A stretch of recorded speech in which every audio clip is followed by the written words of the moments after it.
بسم الله الرحمن الرحيم. إن الحمد لله نحمده ونستعينه ونستغفره ونعوذ بالله من شرور أنفسنا ومن سيئات أعمالنا من يهده الله فلا مضل له ومن يضلل فلا هادي له وأشهد أن لا إله إلا الله وحده لا شريك له وأشهد أن محمدا عبده ورسوله أما بعد فإن خير الحديث كتاب الله وخير الهدى هدى محمد صلى الله عليه وسلم وشر الأمور محدثاتها وكل محدثة بدعة وكل بدعة ضلالة وكل ضلالة في النار. أعوذ بالله من الشيطان الرجيم. بسم الله الرحمن الرحيم. وجعلنا من الماء كل شيء حي أفلا يؤمنون. وقال في موضع آخر والله خلق كل دابة من ماء. محترم دینی بھائیوں، بزرگوں اور دوستوں، اللہ کی محض توفیق، اس کے فضل و احسان سے ہم سب پھر اللہ کے گھر میں حاضری کی توفیق پا رہے ہیں۔ رب کا احسان اور اس کا شکر ہے۔ یہ سورہ انبیاء کی آیت میں نے یا سورہ نور کی آیت میں نے پڑھی ہے۔ اپنا ما سبق کا عنوان 2 تھا، مثالی مسلمان اور مزدوروں کے حقوق، ان کے ذمہ داریاں۔ لیکن ابھی ان 2 عنوان کو پیچھے رکھ کر کے ایک نئے عنوان پر گفتگو کرنی ہے جو حالات کے مطابق مسنون بھی ہے۔ اللہ کے نبی نے اس میں عمل کیا، صحابہ کرام نے عمل کیا، اور ایسا کیوں نہ ہو اللہ رب العالمین نے اس عمل کو، اس شکل کو آزمائش بنا کے پیش بھی کیا ہے۔ اشارہ ہے بارش نہ ہونے کے اسباب۔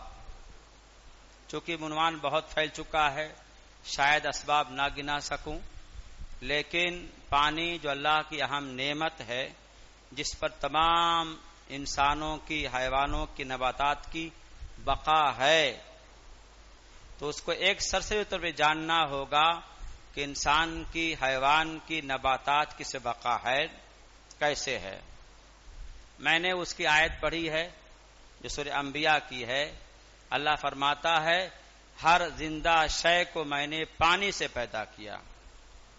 وَجَعَلْنَا مِنَ الْمَاءِ كُلَّ شَيْءٍ حَيٍّ أَفَلَا يُؤْمِنُونَ۔ ہم نے ہر زندہ شے کو پانی سے پیدا کیا، کیا وہ نہیں سمجھتے؟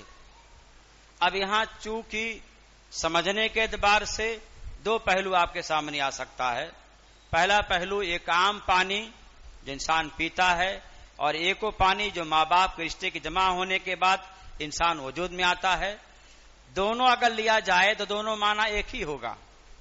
آپ جو کہ خوراک کھاتے ہو، چاول، دال، روٹی، سجو نعمتیں بکھری پڑی ہیں، جن کو کھاتے ہو، کھانے کے بعد آپ کے جسم کا خون بنتا ہے، وہ بھی زمین سے نکلتا ہے، زمین سے نکلتا ہے۔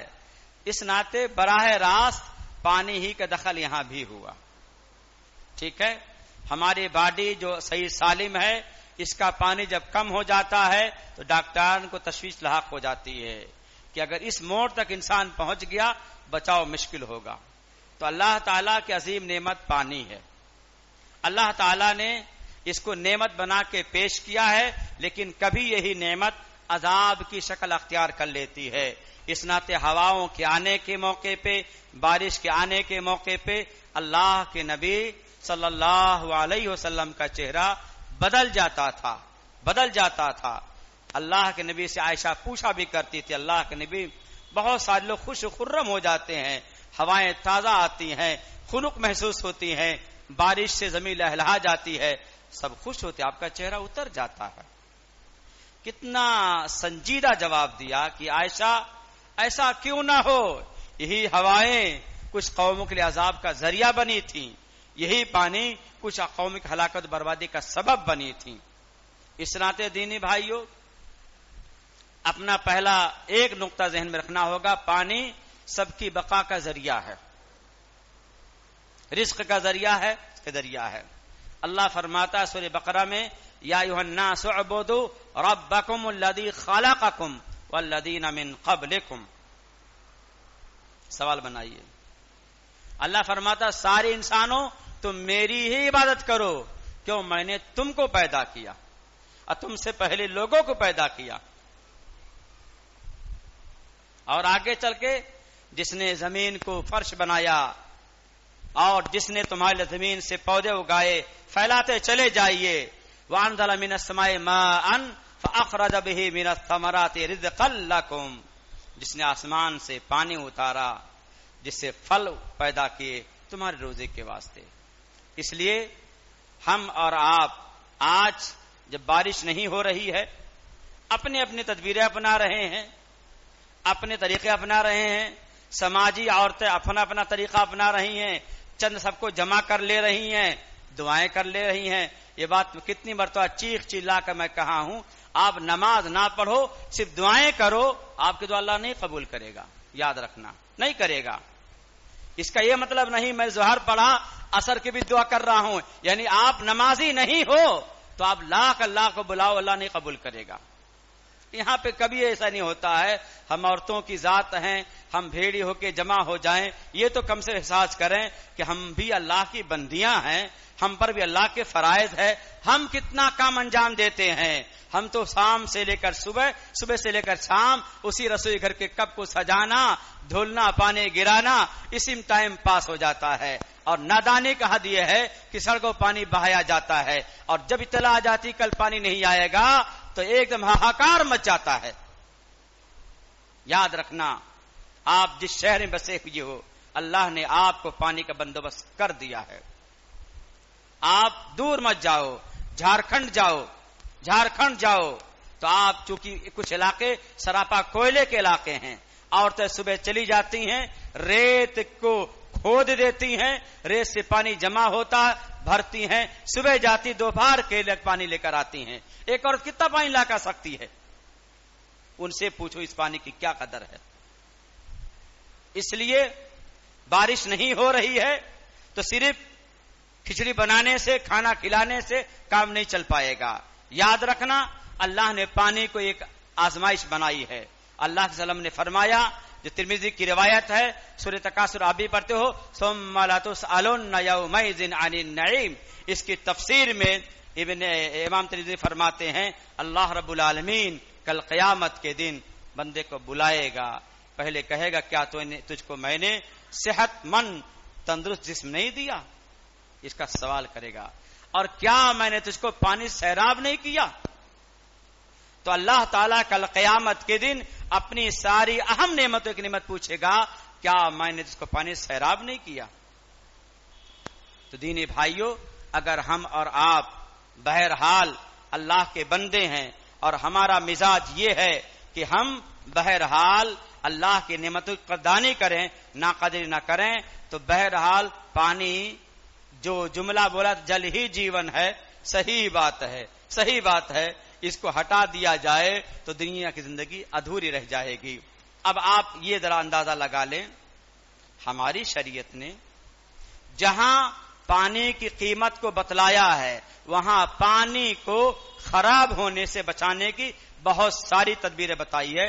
لمبی کتاب الطہارہ کے اندر موجود ہے، صرف 2 بات میں بتلا رہا ہوں۔ اللہ کے نبی نے فرمایا ٹھہرے پانی میں پیشاب مت کرو، جو جاری نہ ہو پھر اس میں غسل کرے۔ پانی پاک ہے، تالاب بڑا سا ہے، لیکن جب بار بار آپ اس میں پیشاب کرو گے تو پانی گندا ہو جائے گا، نہ پینے قابل ہوگا نہ نہانے قابل ہوگا۔ تو یہاں پہ ہماری شریعت نے پانی کی حفاظت کا ذریعہ بتلایا۔ دوسری روایت ذہن میں رکھیں، اللہ کے رسول نے فرمایا جب تم میں سے کوئی رات کو بیدار ہو، دن کو بیدار ہو، جب بھی تم میں سے کوئی نیند سے بیدار ہو تو اپنے ہاتھ کو پانی میں نہ ڈالے۔ نبی کا زمانہ تھا، اللہ کے نبی کے زمانے میں چھوٹے بڑے پیالے نہیں تھے، ایک بڑا ٹب پانی کا بھرا ہوتا تھا، اس میں ہاتھ ڈال کے نکال کے کام استعمال کیا جاتا تھا۔ تو نبی نے فرمایا جب نیند سے بیدار ہو تو تک اپنے ہاتھ کو 3 بار دھل نہ لو تب تک اپنے ہاتھ کو پانی میں نہ ڈالو. کیوں؟ تمہیں پتا نہیں میرا ہاتھ رات میں کہاں کہاں گزرا تھا. تو عین ممکن ہے اگر ہاتھ میں گندگی لگی ہوگی تو پانی ناپاک ہو جائے گا. آپ نے دیکھا یہ ہماری شریعت نے ہمیں اس بات کی رہنمائی کی ہے کہ اس کا خیال کریں. اب سب سے جو درس کا آج کے درس کا ایک دم خلاصہ کہہ سکتے ہیں، اس کا کریم کہہ سکتے ہیں، 3-4 روایت ذہن میں رکھیں اور اندازہ لگائیں کہ پانی اگر آپ دنیا کو پلاتے ہو تو سب سے افضل صدقہ ہے، اور پانی پلانے سے اللہ بیماریاں دور کرتا ہے. یہ آج کے مطالعے میں بڑی اہم بات ہمارے سامنے آئی کہ واقعتاً، اور ایک پاکستانی ڈاکٹر ہیں جاوید نام کے، انہوں نے بھی ایک مرتبہ بات کہی تھی تو وہ بات میں نے سر سے مٹار دیا تھا، لیکن آج 3 باتیں دل کو چھوتی ہیں. جہاں تک پانی صدقہ ہے اور افضل صدقہ ہے، سعد بن عبادہ رضی اللہ تعالیٰ عنہ اپنا خود واقعہ بیان فرماتے ہیں، میں نے اللہ کے نبی صلی اللہ علیہ وسلم سے فرمایا، اللہ کے نبی میری ماں انتقال کر گئی، کیا میں اس کے لیے صدقہ کروں؟ آپ نے کہا کرو. میں نے کہا سب سے افضل صدقہ کیا ہوگا؟ تو آپ نے کہا پانی پلانا. تو حضرت سعد بن عبادہ نے ایسے مقام پہ جا کر کنواں کھودا جہاں لوگوں کے حاجت کی سخت ضرورت تھی، اور فرمایا یہ اس کنویں کی صلہ ام سعد کے لیے ہے. تو اللہ کے نبی نے سارے صدقات میں افضل صدقہ پانی کو قرار دیا کہ جاؤ کنواں کھدوا دو.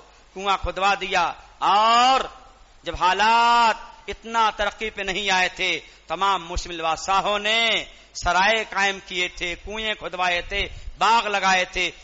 شیر شاہ سوری اپنے آسام سے چلے جائیے گورکھپور یو پی تک آ جائیے، سارے دونوں طرف کے درخت آج جو لگے ہوئے ہیں شیر شاہ سوری کے زمانے کے لگے ہوئے ہیں. ٹھیک، اب جو بات اصل نقل کرنی ہے سیر عالم نبلا کے حوالے سے، آپ فرماتے ہیں ایک شخص تھا، اس کے پیر میں گھٹنے میں پھوڑا ہو گیا. 1-2 دن نہیں، 7 سال تک لگاتار وہ اپنے گھٹنے کی تکلیف مبتلا رہا. خون رستا تھا، بند ہوتا تھا. اپنے زمانے کے بڑے بڑے ماہر اطباء کے پاس وایا گیا، سب نے تجویز کی، دواؤں کی، اپنی جتنی توفیق تھی لوگوں کے تجربات کی اس پہ آزمایا، پر خون بند نہیں ہو رہا تھا. ایک طریقے سے وہ انسان اپنی زندگی سے عاجزی کے موڑ پہ آ کے کھڑا ہو چکا تھا. لوگ بتاتے ہیں وہ بھاگا گیا عبداللہ مبارک رضی اللہ عنہ، عبداللہ مبارک رحمۃ اللہ کے پاس. عبداللہ مبارک رحمۃ اللہ علیہ ایک بہت بڑے محدث ہیں. انہوں نے دیکھا بھالا، کوئی لمبی گفتگو نہیں کی، کہا کب سے پریشان ہو؟ کہ 7-8 سال ہو چکا ہے. کیا کیا؟ تمام دوائیں استعمال کیا، تمام تجربات کیے، لیکن ناکامی کے علاوہ کامیابی نظر نہیں آ رہی ہے. کہا کچھ نہ کرو، تم چاروں طرف کے علاقے کا چکر لگا لو، جہاں دیکھو لوگوں کو پانی کی سخت حاجت ہے وہاں کنویں کھدوا دو. جب اللہ کی توفیق سے پانی کے چشمے جاری ہو جائیں گے، دنیا سیراب ہونے لگے گی، اللہ اپنے فضل احسان سے تیرا خون بند کرا دے گا. کہاں اس کو تو ٹھان لے، اللہ کے بندوں کے لیے تو اپنے دہانے کھول دے. وہ شخص جاتا ہے، چکر لگاتا ہے، لگانے کے بعد دیکھتا ہے فلاں چوراہا ہے جہاں سب کا گزر ہوتا ہے، میں اس کے کنویں کھدوا دیتا ہوں. بڑی بھاری کتاب ہے سیر اعلام نبلا، جس کا مطالعہ سب کر نہیں سکتے.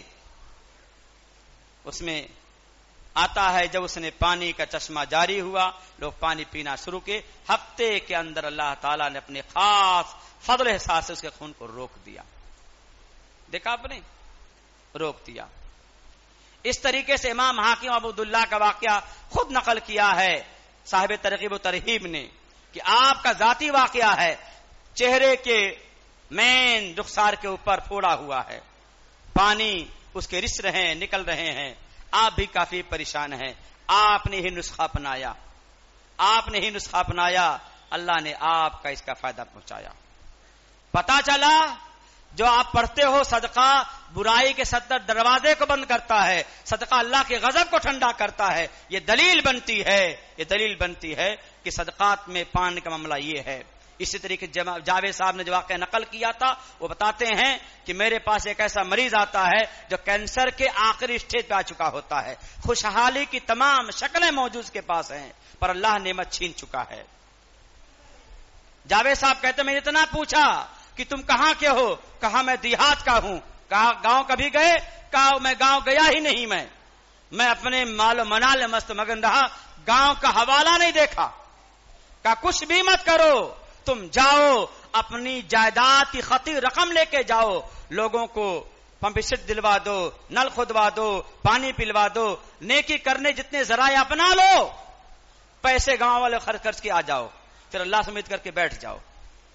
دیکھیے گاؤں والوں پہ جاؤ، ان کا حق تھا تو نے چھپا رکھا تھا، جاؤ ان کا حق دے کے آؤ اور اللہ کے نام لے کے بیٹھ جاؤ، انشاءاللہ اللہ ٹھیک کر دے گا. آج بھی زندہ ہیں. وہ کہتے ہیں وہ گیا 4-6 مہینے رہا، خوب صحت مند ٹھنڈ ہو کر آیا. جب بیماری جا چکی تب وہاں سے آیا. کہا میں گھوم کر علاقے میں پتہ لگایا، جو توفیق ملی میں کرتا رہا. اندر سے کیفیت محسوس ہوتی تھی کہ میں ٹھیک ہو رہا ہوں. کھانا بھانے لگا، چلنے پھرنے کی طاقت ہوئی. ایک دن ایسا آیا کہ میں بالکل شفایابی کے آخری موڑ پہ آ چکا کہ اللہ ٹھیک تھا. بھاگا آیا. میں نے کہا محترم اللہ کو خوب جزائے خیر دے، آپ کی نصیحت ایسی کارگر ہوئی کہ اللہ نے مجھے بچا لیا. کہا بچایا نہیں ہے، ابھی تجھ کو نیکی کرنے کا اللہ نے موقع دیا ہے، اب سے غفلت کا زمانہ مت گزارنا. تو یہ آج کے پانی کے تعلق سے باتیں تھیں کہ پانی پلانا ایک عظیم نیکی ہے اور پانی پلانا ایک عظیم صدقہ ہے، جس میں آپ نے 2 باتیں سہنی. آپ آگے ذہن میں دیکھیں، جہاں پانی پلانا صدقہ ہے، پانی پلانا شہوی ذریعہ ہے، وہیں چاہے انسان پیے جانور پیے، اگر یہ عمل محض اللہ کی رضا کی خاطر ہو تو اللہ بخشش ذریعہ بناتا ہے. امام مسلم نے یہ روایت ایک ساتھ نقل کیا ہے. پہلی روایت میں ابو ہریرہ کی روایت سے نقل کیا ہے کہ ایک شخص راستے میں جا رہا تھا، شخص پیاس لگی، پانی پینے کے لیے کنواں تلاشنے لگا.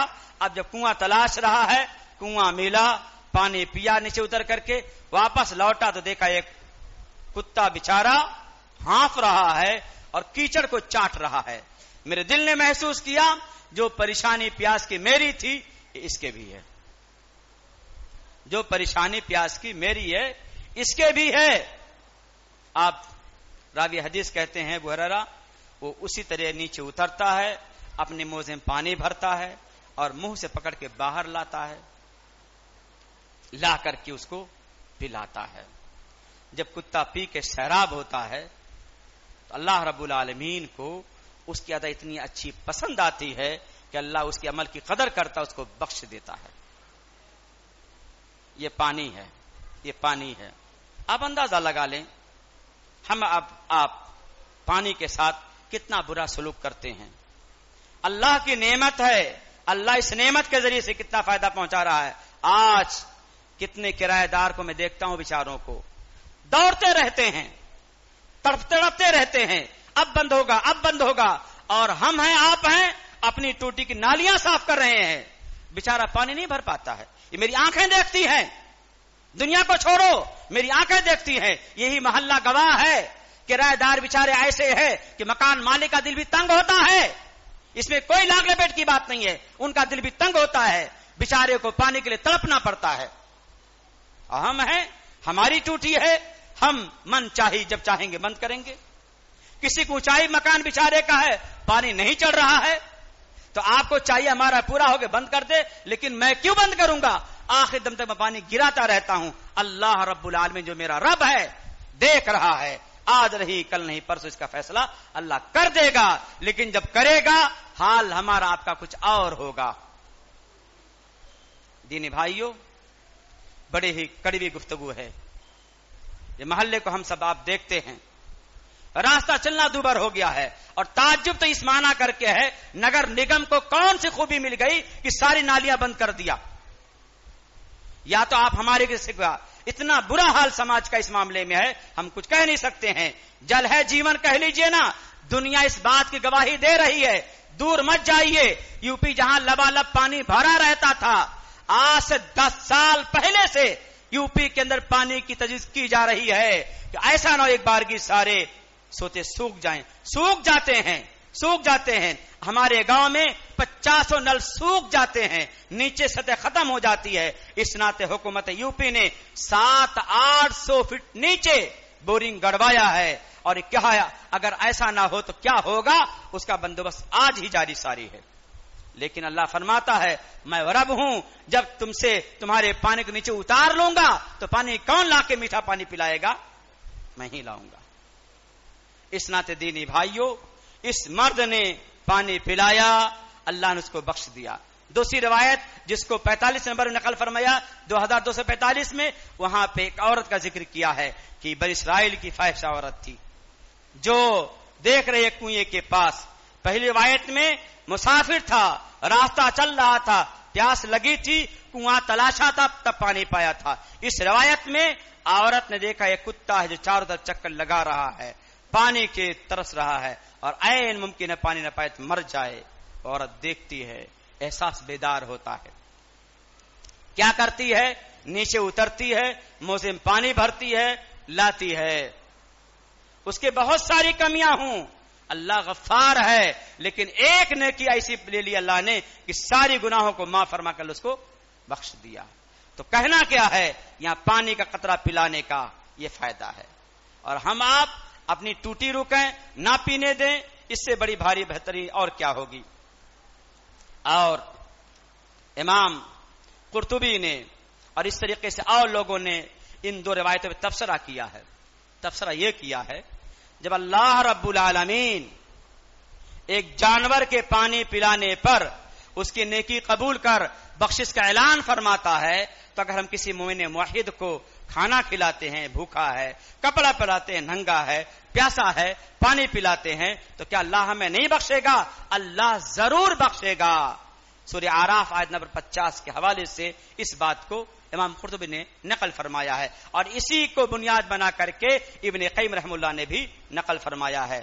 اور ایک حدیث ذہن میں رکھ کر کے چلیں جس سے اندازہ لگے گا کہ اس کی کتنی بڑی سنگینی ہے. اللہ کے نبی نے فرمایا ایسے لوگ 3 ایسے ہیں جن سے اللہ کل قیامت کے دن نہ بات کرے گا، نہ رحمت کی نظر سے دیکھے گا، نہ پاک کرے گا. نہ بات کرے گا، نہ رحمت کی نظر سے دیکھے گا اور نہ پاک کرے گا. وہ 3 میں سے کون لوگ ہیں؟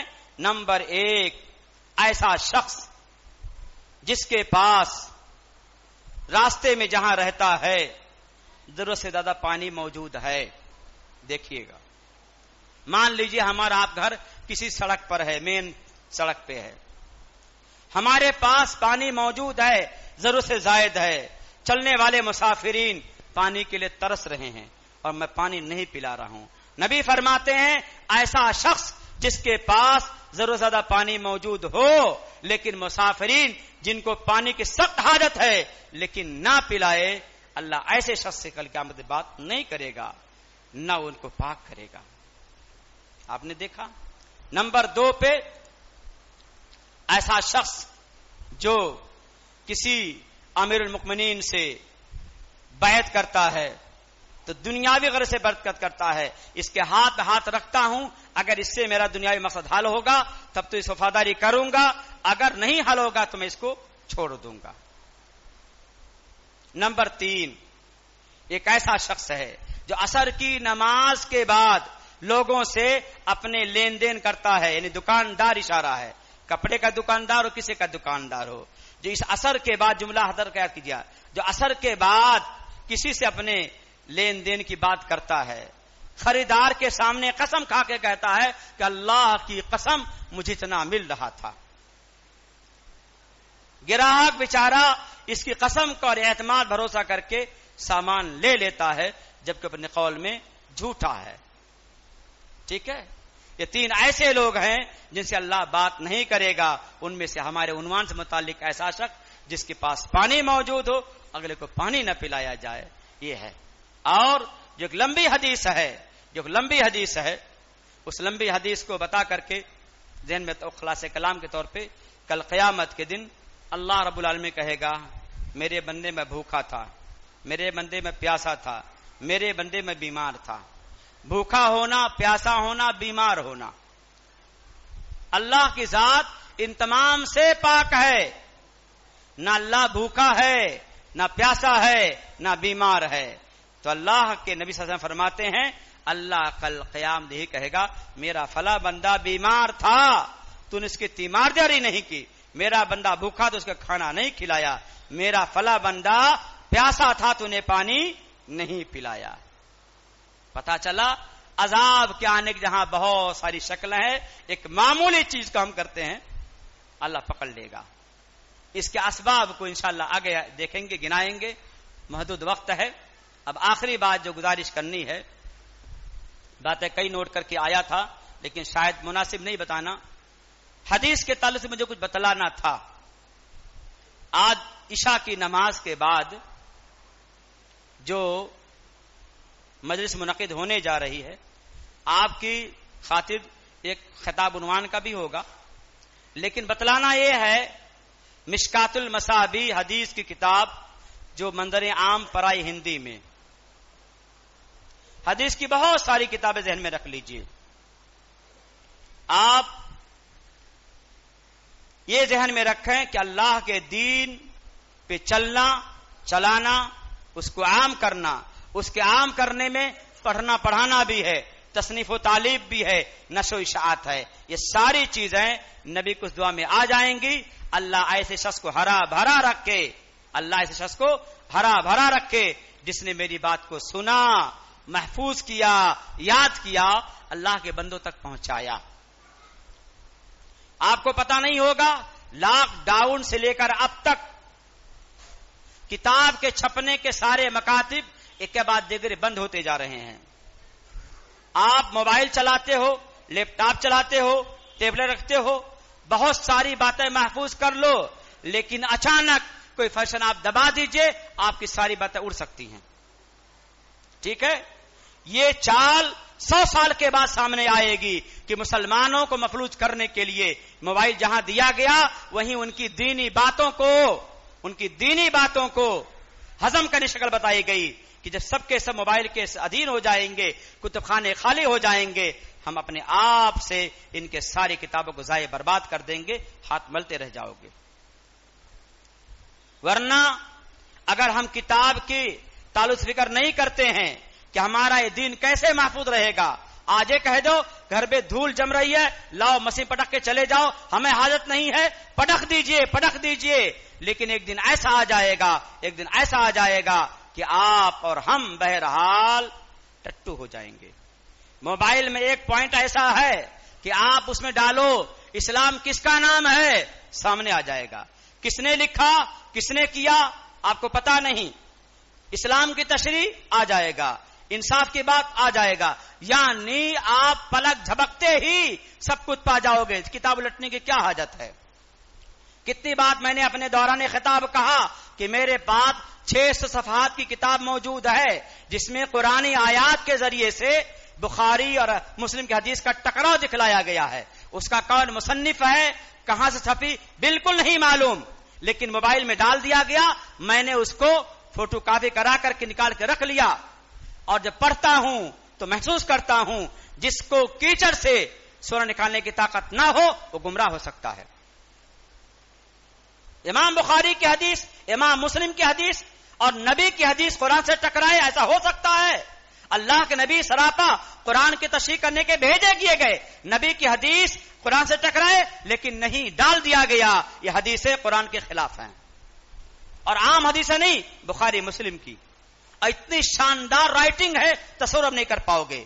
اس ناطے کہنا یہ ہے یہ کتاب چھپ رہی ہے، مقصد یہی ہے کہ ہمارے زبان کا معاملہ راجستھان کا یہ ہے کہ آپ ہندی سے زیادہ لگاؤ رکھتے ہو، اردو ختم ہوتی جا رہی ہے، اس پہ نہ کوئی سروے ہے نہ کوئی فکر ہے، جمع بچہ بھی سے غافل ہے۔